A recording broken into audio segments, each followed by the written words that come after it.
तो डैंडेडैन के पिछले चैप्टर में हमने देखा था टेंपल वाले बाबा मैजिकल हैमर यूज करके मोमो को वापस से नॉर्मल कर देते हैं। तो यहाँ से न्यू चैप्टर स्टार्ट होता है जिसका नाम है आफ्टर द रिचुअल, जहाँ पर हम देखते हैं जो मोमो होती है अपने नींद से उठकर अपने बाजू में वेमुला को सोते हुए देखती है और उसके बाद वो उठकर बाहर निकलती है जहाँ पर उसे एक लड़की मिलती है और उसको कहती है गुड मॉर्निंग, क्या आपने अपनी रात अच्छे से बिताई है क्या? जिसको सुनकर यहाँ पर मोमो बोलती है हाँ बिल्कुल। ये बात सुनकर वो लड़की पूछती है ऐसी बात है तो क्या मैं आपके लिए कॉफी लेकर आऊं? लेकिन मोमो बीच में टोकते हुए बोलती है आप बुरा ना मानो तो क्या मैं? लेकिन वो लड़की मोमो को बात को बीच में ही काटते हुए बोलती है मैं आपके लिए कॉफी लेकर आती हूँ, तब तक आप यहाँ पर बैठ जाइए। लेकिन मोमो उस लड़की को बोलती है एक्सक्यूज मी, क्या आप मुझे बता सकते हो आखिर मेरी गार्डियन किधर है, क्योंकि मुझे वो नजर नहीं आ रही है इधर, क्या वो कहीं दूसरे रूम में है क्या? जिसको सुनकर वो लड़की बोलती है आप वेट कीजिए, मैं देख कर आती हूँ। ये बोलकर वो लड़की वहाँ से चले जाती है और थोड़े समय बाद वापस आकर मोमो को बोलती है आप जिस इंसान की बात कर रहे हो क्या उनका नाम सेको है और क्या उसी इंसान ने आपकी रिजर्वेशन करी है यहाँ पर, अगर मैं सही हूँ तो? जिसको सुनकर मोमो झट से हाँ बोल देती है।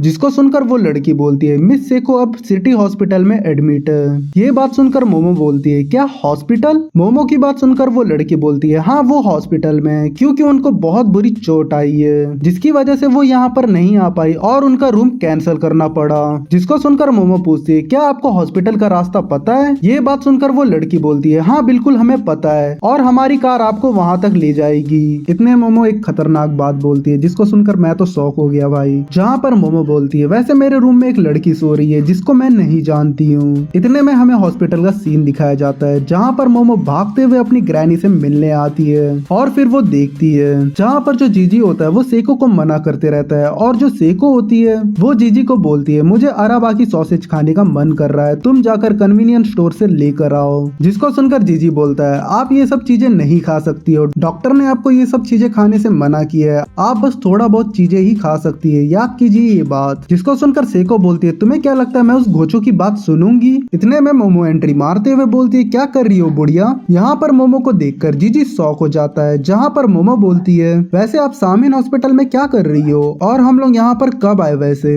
इतने में सडनली सेको मोमो को हक कर लेती है जिसको देखकर मोमो बोलती है आप ये क्या कर रही हो, मुझे शर्मिंदगी महसूस हो रही है, प्लीज ग्रैनी बताओ यहाँ पर क्या हुआ है आखिर? इतने में यहाँ पर जीजी रोते हुए बोलता है कि मोमो थैंक गॉड तुम वापस से नॉर्मल हो चुकी हो, अब चलो आकर मुझे भी हक कर लो प्लीज। ये बात सुनकर यहाँ पर मोमो बोलती है आखिर तुम कौन हो और तुम मेरा नाम कैसे जानते हो? मोमो की ये बात सुनकर यहाँ पर जीजी और सेको दोनों शॉक हो जाते हैं जहाँ पर सेको मोमो से पूछती है कि क्या तुम्हें जीजी याद नहीं है मोमो? जिसको सुनकर यहाँ पर मोमो बोलती है वही जीजी जिसके साथ मैं एलिमेंट्री स्कूल जाया करती थी, वैसे तुम यहाँ पर क्या कर रहे हो आखिर जीजी? ये चीज सुनकर यहाँ पर जीजी और सेको दोनों शॉक हो जाते हैं। इतने में सीन जाता है यहाँ पर ओकारुन की तरफ जो कि यहाँ पर मोनजीरो के साथ ट्रेनिंग करते रहता है। यहाँ पर जो ओकारुन होता है मोनजीरो को बोलता है कि कब तक मुझे ये करना पड़ेगा, अगर मैं और थोड़ी देर के लिए करता रहूंगा तो थोड़ी देर में मैं मर जाऊंगा। जिसको सुनकर यहाँ पर मोनजीरो बोलता है हाँ थोड़ा ये क्रेजी है लेकिन तुम प्लीज विजुअलाइज करो तुम्हारे की को फ्लो करते हुए, वो भी अपने पेट से सर की तरफ जाता हुआ।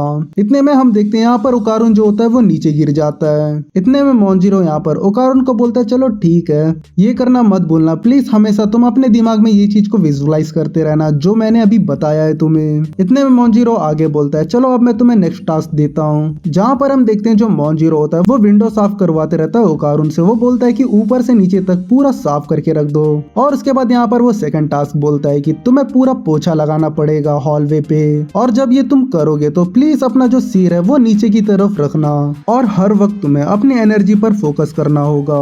ये चीज करते वक्त तुम्हें अपने नाभि पे जोर लगाना होगा, वो भी अपने सर की डायरेक्शन की तरफ, और तुम ये विजुअलाइज करो कि तुम्हारे सर से कोई बीम निकल रहा है। इतने में हम देखते हैं यहाँ पर ओकारुन पोछा लगाते रहता है और यहाँ पर मोनजीरो से पीछे से धक्का लगा देता है जिसकी वजह से वो नीचे गिर जाता है। जिसको देखकर यहाँ पर मोनजीरो बोलता है कि अगर तुम इतना इजीली नॉकआउट हो जाओगे तो तुमसे ये चीज नहीं हो पाएगा, तुम्हें और मेहनत करना पड़ेगा। लेकिन पता नहीं कैसे तुम्हारी जगह जो जीजी था वो बहुत आसानी से सीख गया ये सब। जहाँ पर वो अंकल आकर मोनजीरो को कहते कि धन्यवाद तुम्हारा, मैं विश्वास नहीं कर सकता हूँ कि तुम हमारे लिए पूरा क्लीन करवा रहे हो ये सब। जिसको सुनकर यहाँ पर मोनजीरो बोलता है आप इतना टेंशन मत लीजिए, हम आपके यहाँ इतने टाइम से फ्री में रह रहे हैं, वो भी कामिगो सिटी के अंदर, तो हमारा हक बनता है कि हम आपके लिए इतना तो कर ही सकते हैं। इतने में हम देखते हैं यहाँ पर ओकारुन जो होता है बाहर झाड़ू लगाना चालू कर देता है, जिसको देखकर यहाँ पर मोनजीरो बोलता है ओकारुन झाड़ू लगाते वक्त प्लीज अपना जो हिप्स है उसको नीचे की तरफ रखो और जो अपना बैक है उसको सीधा स्ट्रेट रखो।